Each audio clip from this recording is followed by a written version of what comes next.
God's waiting for us to step through and to cry out and to be in a place of revival.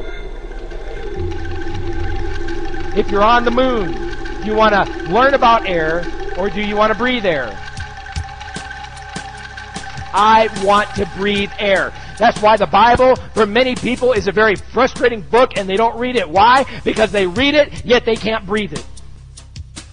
They read about God, the power, the miracles, the life. They read about it and they don't experience it. And most people live their entire lives without experiencing that touch from heaven, without experiencing the manifest presence of God in their lives. They live their entire lives without having an experiential relationship with the living God.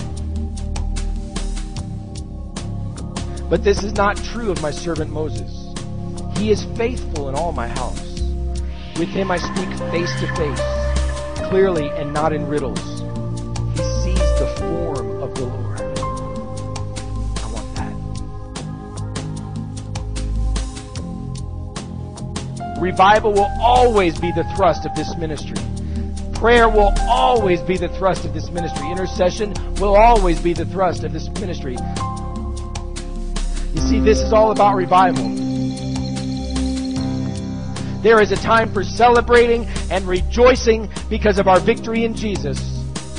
And there is a time of honestly evaluating the situation and weeping and yearning and crying out for the justice of God and a visitation of the Holy Spirit. We must see and know God now. There's a reason for us to weep and to cry out for justice. It's time that we start receiving the challenge of the Holy Spirit to pick up our cross and to make a difference in the world. God's calling us to a different kind of a life. There is a lifestyle of perpetual experiences with God that have eluded the Western church. We're not going to stand for it. A continual flow of the glory of God, of dreams, visions, revelations, manifestations, visitations. This doesn't come from knowledge alone, but from pressing, weeping, breaking, fasting, and hungering in agreement with the overwhelming desires of God's heart.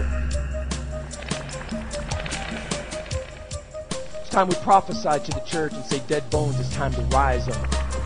It's time to burn. It's time to move. It's time to get into position. Dead bones, you've been dead for too long. How dare you stay dead? No more! We've got to be in a place of passion and experience and fire. It's time, everybody, that we as forerunners in this nation and forerunners in this city, that we eliminate from our lives the lie of the enemy and a religious attitude. And we say, bones, it's time to live again. Bones, it's time to burn again.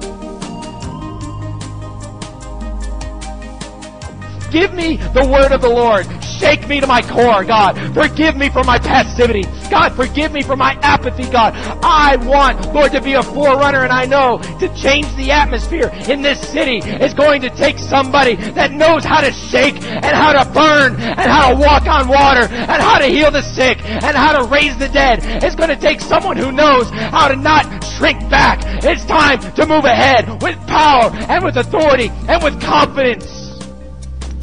Time. God's waking His church.